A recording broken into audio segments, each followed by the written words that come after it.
नमस्कार प्रेक्षकांनो, मालिकेच्या पुढील काही भागांमध्ये आपल्याला खूपच जबरदस्त असा ट्विस्ट पाहायला मिळणार आहे। तो म्हणजे अर्जुन सायलीला तर समजलेला आहे की प्रिया ही जी आहे ती महिपतची आधीपासूनची साथीदार आहे। तर अर्जुन सायलीने एक ट्रॅप रचलेला आहे आणि प्रियाच्या तोंडून सत्य वधवून घेत त्या गोष्टीचा व्हिडिओ बनवून म्हणजे स्पाय कॅमेरा तिच्या रूममध्ये लावलेला आहे। आणि त्याचबरोबर त्यांनी स्वतःच्या मोबाईलवरतीही तिचा व्हिडिओ बनवलेला आहे आणि तो व्हिडिओ मधुभाऊंनी आपल्या मीडियाच्या समोर दाखवून खूपच वाट लावलेली आहे, ती म्हणजे प्रियाची। प्रियाला स्वप्नातही असं वाटलेलं नव्हतं की या पद्धतीनं गोष्टी घडतील आणि प्रियाची वाट लागलेली आपल्याला पाहायला मिळणार आहे। प्रियाने जे कांड केलेलं आहे ते कांड आता या सगळ्यांच्या समोर मीडियाच्या समोर मधुभाऊंनी आणत सगळ्यांच्या समोरच प्रियाचा आता पर्दाफाश केलेला आहे। कशा पद्धतीनं हे सर्व आता होणार आहे ते आपल्याला आजच्या या व्हिडिओमध्ये पाहायला मिळणार आहे, त्यासाठी हा व्हिडिओ शेवटपर्यंत पहा। तर इकडे मधुभाऊंनी पत्रकार परिषद बोलवलेली आहे आणि पत्रकार परिषदेमध्ये मधुभाऊ आता तिथे एक व्हिडिओ दाखवणार आहे। तेव्हा पत्रकार म्हणत असतात की हे सगळं काय आहे, तेव्हा मधुभाऊ हे पत्रकारांना सांगू लागतात की माझ्या आश्रमात राहणारी म्हणजे प्रिया मधुकर, आत्ताची ती तन्वी किल्लेदार, या मुलीने माझ्यावरती खोटा आरोप लावलेला आहे, खोटी साक्ष माझ्या बाबतीत दिलेली आहे आणि त्यामुळं गेली 1.5 वर्ष तर मी खुनाच्या आरोपाखाली जेलमध्ये होतो आणि आत्ता माझी जामिनावर सुटका झालेली आहे। पण हे सगळं जे कारस्थान केलेलं आहे ते महिपत शिकरे आणि त्यांच्या मुलीने, आणि मग महिपत शिकरे आत्ता माझ्या जीवावर उठलेला आहे कारण त्याच्या मुलीला माझ्या जावई बापूंनी आत टाकलेला आहे आणि त्यामुळं त्याची वाट लागलेली आहे। त्याला आता त्याच्याकडे कोणताही पर्याय दिसत नाही आणि त्यामुळं त्याला कळायचं बंद झालेलं आहे, असं सगळं मधुभाऊ सांगत असतात। तेव्हा मात्र आपल्याला पाहायला मिळतं की जेव्हा या सर्व गोष्टी घडत आहेत तेव्हा प्रियाच्या पुढे आता कोणताच पर्याय राहत नाही आणि प्रिया ही पूर्णपणे अडकलेली आहे। प्रियाने कधीही स्वप्नातही विचार केला नव्हता, एवढ्या मोठ्या प्रॉब्लेममध्ये आपण अडकेल हा विचार प्रियाने केलेलाच नव्हता आणि या सगळ्या प्रॉब्लेममध्ये प्रिया अडकलेली असते। प्रियाने या सर्व गोष्टी ज्या केलेल्या असतात त्याचं जे कांड आहे तिनं केलेलं असतं आणि ते कांड आता समोर आणलेलं आहे ते म्हणजे सायलीच्या एका जबरदस्त प्लॅनमुळे। कारण सायलीने ठरवलेलं आहे, सायली आता वकिलासोबत राहून वकिली गोष्टी शिकलेली आहे आणि इतक्या भारी पद्धतीने ती गोष्टी हँडल करत असते, त्यामुळं हे सर्व घडत असतं। त्याचबरोबर इकडे सायलीने आता अर्जुनला सांगितलेलं असतं की म्हणजे प्रियाचं जे आहे, प्रिया ही जी आहे ती मधुभाऊंना पहिल्यापासून सामील आहे, कारण मधुभाऊंच्या विरोधात महिपतला पहिल्यापासून सामील आहे। तुम्ही बघा ना, कारण प्रिया आमच्या आश्रमातून प्रियाच एकमेव अशी होती की जी या सगळ्यामध्ये सामील झालेली होती। कारण तुम्ही विचार करा, आश्रमातले कोणत्याच व्यक्तीने मधुभाऊंच्या विरोधात साक्ष दिलेली नाही, पण प्रियाने मात्र मधुभाऊंच्या विरोधात साक्ष दिलेली आहे, असं सगळं सायली अर्जुनला म्हणत असते। अर्जुन म्हणत असतो म्हणजे मला एक गोष्ट सांगा की प्रिया जी आहे ती आश्रमात कशी असायची, तेव्हा सायली सांगत असते पहिल्यापासून तिला सवय आहे खोटं बोलणं, खोटं वागणं, त्याचबरोबर चोऱ्या करणं, पैसे चोरणं, या सर्व गोष्टी ती आधीपासूनच करत आहे कारण तिला या गोष्टींमध्ये खूपच रस आहे, असं तिने अर्जुनला सायलीने सांगितलेलं असतं। आणि अर्जुनला सायली म्हणालेली असते की या सर्व गोष्टी प्रियाने खूप आधीपासून केलेल्या आहेत, कारण प्रियाला प्रत्येक वेळेस चोऱ्या करायच्या असायच्या आणि त्याचबरोबर प्रिया हे सगळं जे काही करायची ती अगदी पैशांसाठी करायची, स्वतःच्या स्वार्थासाठी करायची। म्हणजे अर्जुन म्हणतो की इथं आता गोष्ट क्लिअर झालेली आहे आणि ती म्हणजेच की प्रियाने हे सगळं स्वतःच्या स्वार्थासाठी केलेलं आहे, म्हणजे महिपत शिकरे आणि साक्षी शिकरे यांनी तिला पैसे देऊ केलेले असणार आहेत आणि त्यांच्यासाठी तिनं हे काम केलेलं आहे। सायली म्हणत असते की आता माझ्या डोक्यात एक प्लॅन आहे, आपण प्रियाच्याच तोंडून हे सत्य वधवून घ्यायचं आहे, कारण आपण खूप दिवस झालं पुरावे शोधत आहे पण आपल्या हाती पुरावे काही लागत नाहीत, त्यामुळं मला आता असं वाटत आहे की आपल्याला या सर्व गोष्टी अशा पद्धतीनं मॅनेज कराव्या लागणार आहेत, असं इकडे सायली अर्जुनला सांगत असते। अर्जुन म्हणत असतो म्हणजे तुमच्या डोक्यात काय आहे, मग सायली मधुभाऊंकडे येते आणि मधुभाऊंना म्हणते की मधुभाऊ मला ना आता त्या प्रियाच्या विरोधातले पुरावे सापडलेले आहेत अर्जुन सर, आणि आम्ही दोघंही पुरावे शोधत होतो आणि आमच्या हाती खूप मोठे पुरावे लागलेले आहेत आणि ते पुरावे असे आहेत की ज्यामुळं आता प्रिया पूर्णपणे अडकली जाणार आहे। त्याचबरोबर महिपत पण आता प्रियाच्या विरोधात केलेलं आहे, हे सगळं बोललंच जात असतं आणि तेव्हा मात्र इकडे आता प्रिया प्रियाला वेगळीच भीती वाटायला लागलेली असते. प्रियाला कळत नसतं की हे सगळं काय होत आहे आणि प्रिया तर भलतीच घाबरलेली असते. प्रिया सायलीच्या मागावर असते आणि प्रिया प्रत्येक वेळेस शोध घेत असते की हे सगळं काय चाललंय, या दोघांनी नक्की काय प्लॅनिंग केलेलं आहे. कारण हे सगळं प्लॅनिंग ऐकून तिला ह्या सर्व गोष्टी नागराजला, महिपतला सांगायच्या असतात आणि म्हणूनच तिनं ह्या सर्व गोष्टी करत असते. आणि नेमकं आता त्याच वेळेस हे सगळं घडलेलं असतं. सायलीनं जे केलेलं असतं ते इतकं भारी काम असतं की ज्याचा स्वप्नातही कोणी विचार करू शकत नाही. हे काम सायलीनं केलेलं असतं. आणि सायली इथं येऊन बोलत असते. सायली म्हणत असते, कसं आहे माहिती आहे का मधुभाऊ, पण तुम्हाला असं नाही का वाटत की आपण इथे हे बोलायला नको आहे, कारण काहीही झालं तरीही प्रिया इथं असते, तुम्हाला माहिती आहे ना. त्यामुळं मला आता असं वाटत आहे की आपण ह्या गोष्टी इथे बोलायला नको आहेत, कारण हे जर प्रियाने ऐकलं तर, आणि ते पुरावे जे आहेत ना ते मी कोर्टातच सादर करणार आहे, कोर्टातच ते ओपन केले जाणार आहेत, असं सायली सांगत असते. आणि तेव्हा मधुभाऊ म्हणत असतात की म्हणजे काय म्हणायचं आहे तुला साऊबाळा. तेव्हा सायली सांगत असते की मधुभाऊ, ते पुरावे आहेत ना ते अर्जुन सरांनी आणि मी अशा ठिकाणी ठेवलेले आहेत की ज्याचा विचारही कोणी करू शकत नाही. आणि ते पुरावे आम्ही फक्त आणि फक्त कोर्टातच उघडणार आहोत. जी गोष्ट इतकी इतकी गोपनीय ठेवलेली आहे की त्याचा विचारही कोणी करू शकत नाही. मधुभाऊ म्हणतात की खरंच साऊबाळा खूप चांगली गोष्ट आहे. आणि मग इकडे प्रिया मात्र भलतीच घाबरलेली असते. तिला कळायचं बंद झालेलं असतं. तिला आता असं वाटायला लागलेलं असतं की हे सगळं काय घडतंय, म्हणजे मी पूर्णपणे अडकली जाणार आहे की काय.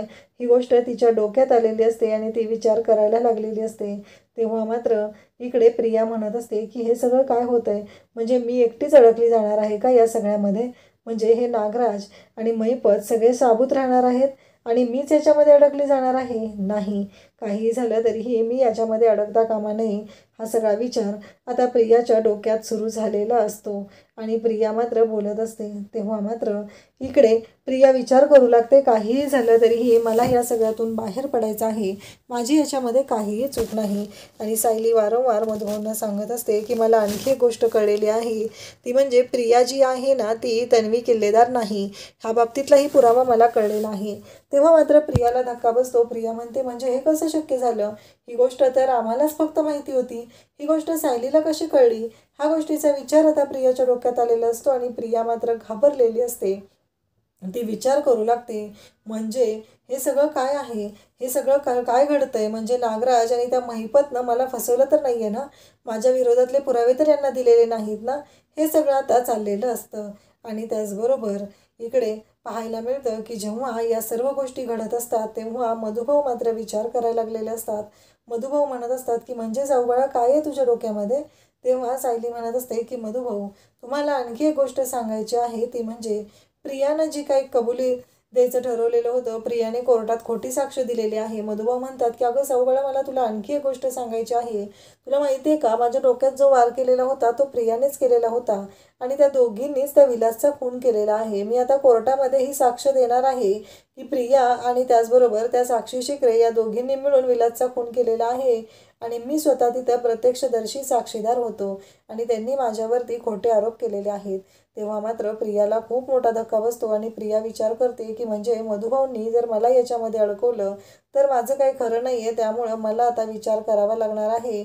आणि मग प्रिया रूममध्ये येते. पण तोपर्यंत अर्जुनने इकडे प्रियाच्या रूममध्ये स्पाय कॅमेरा लावून ठेवलेला असतो आणि त्याचबरोबर सायली ही प्रियाच्या पाठोपाठ मोबाईल घेऊन आलेली असते, म्हणजे आणखी एक खबरदारी म्हणून जर स्पाय कॅमेरामध्ये काही प्रॉब्लेम आला तर आपण आणखी एक तयारी केली पाहिजे. आणि ती तयारी म्हणजे सायलीनं केलेली असते आणि ती म्हणजेच की सायलीने स्वतःच्या मोबाईलमध्ये आता व्हिडिओ करायला सुरुवात केलेली असते, अगदी लपून छपून, कारण प्रिया तर ऑलरेडी टेन्शनमध्ये असते.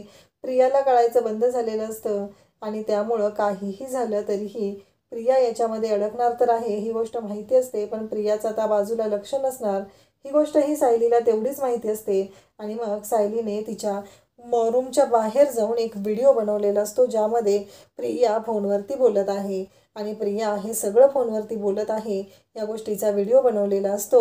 आणि प्रिया मात्र इकडे महिपतला फोन करते आणि महिपतला म्हणू लागते की हे सगळं काय चाललेलं आहे तुमचं, तुम्ही माझ्या विरोधातले पुरावे अर्जुन सायलीला दिलेले आहेत, म्हणजे तुम्ही अर्जुन सायलीला किती गोष्टी सांगितलेल्या आहेत, कारण त्यांच्याकडे माझ्या विरोधात पुरावे आहेत आणि आता ते पुरावे ते सगळे कोर्टात सांगणार आहेत.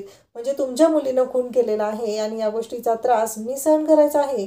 का मी सहन करायचा त्रास? यामध्ये साक्षी दोषी आहे, साक्षी खुनी आहे. आणि जर आता मधुभाऊंनी मला याच्यामध्ये अडकवलं तर तुम्ही सगळे निवांत राहणार आणि मी जेलमध्ये जाऊन खडी फोडायचे आहेत. हे सगळं प्रियाचं बोलणं चाललेलं असतं. आणि इकडे सायलीला तर धक्का बसलेला असतो, कारण प्रियाने आता स्वतःच्या तोंडाने कबुली दिलेली असते. स्वतःच्या तोंडाने सांगितलेलं असतं की हे सगळं जे काही चाललेलं आहे ते तुमच्यामुळे झालेलं आहे आणि तुमच्या मुलीला वाचवण्यासाठी तुम्ही माझा बळी देऊ शकत नाही, हे प्रिया बोलत असते. आणि तेव्हा मात्र इकडे सायली तिथं उभी असते. सायलीने हे सगळं घेतलेलं असतं आणि त्याचबरोबर इकडे अर्जुन कल्पनाकडे आलेला असतो आणि तो कल्पनाला म्हणू लागतो की काहीही झालं तरीही अगं मम्मा तू विचार कर ना, कारण मी तुझ्याशी का खोटं वागेल, सायली तुझ्याशी का खोटं वागेल, आमची त्यावेळेस मजबुरी होती म्हणून हे केलेलं आहे. आणि अजूनही लक्षात ठेव ती प्रिया जी आहे ती खोटारडी आहे, आमच्या हाती बरेच पुरावे लागलेले आहेत असं म्हणत तो कल्पनाची समजुती घालत असतो. इकडे मात्र सायलीने आता सगळ्या गोष्टीचा व्हिडिओ काढलेला असतो.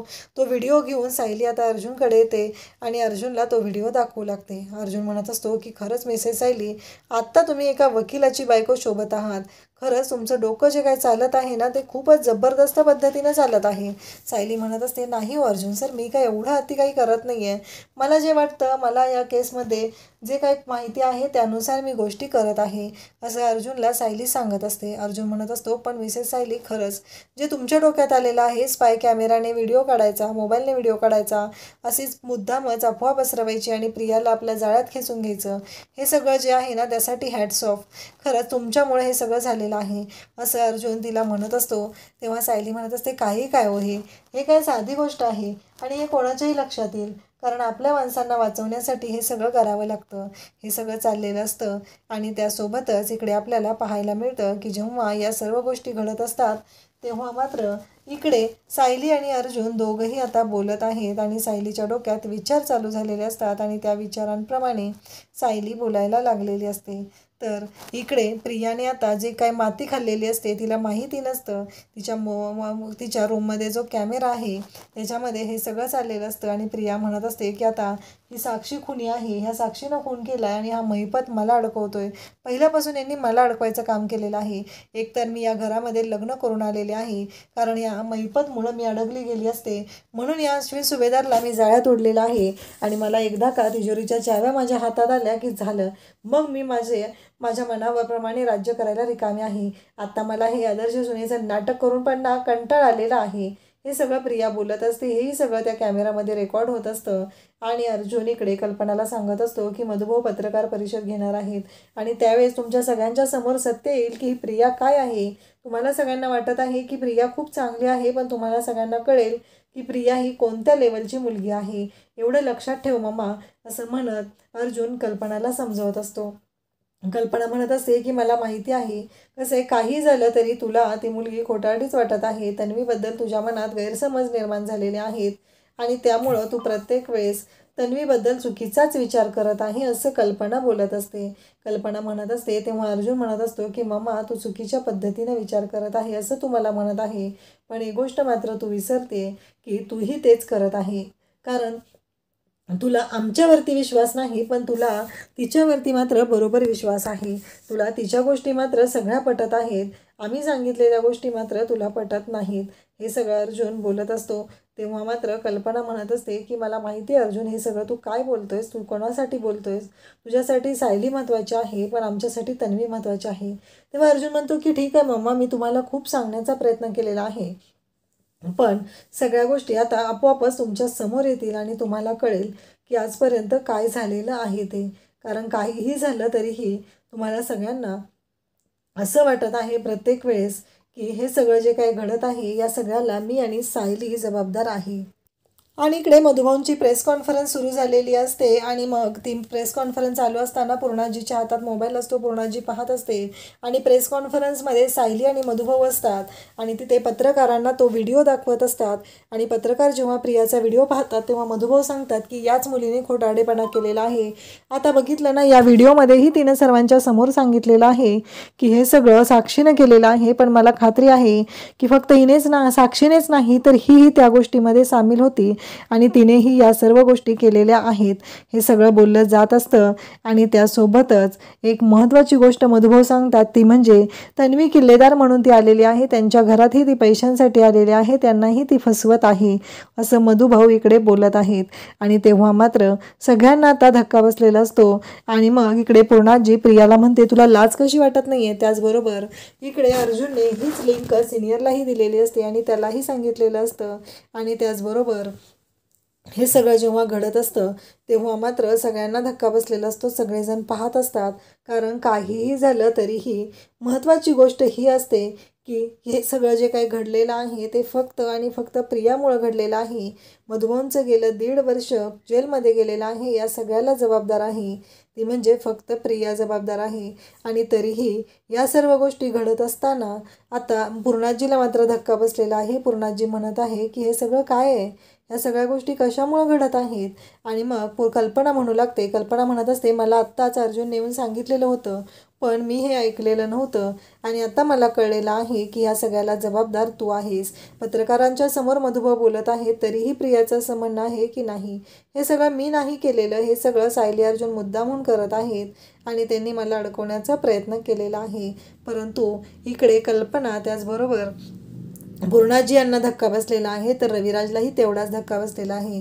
आता स्पाय कॅमेराच्या मदतीने व्हिडिओ बनवलेला आहे. हा व्हिडिओ कोर्टासमोर सादर करून अर्जुन प्रियाची कशी वाट लावणार आहे ते आपल्याला पाहायला मिळणार आहे. अशाच अपडेटसाठी चॅनलला सबस्क्राईब करा. थँक्यू.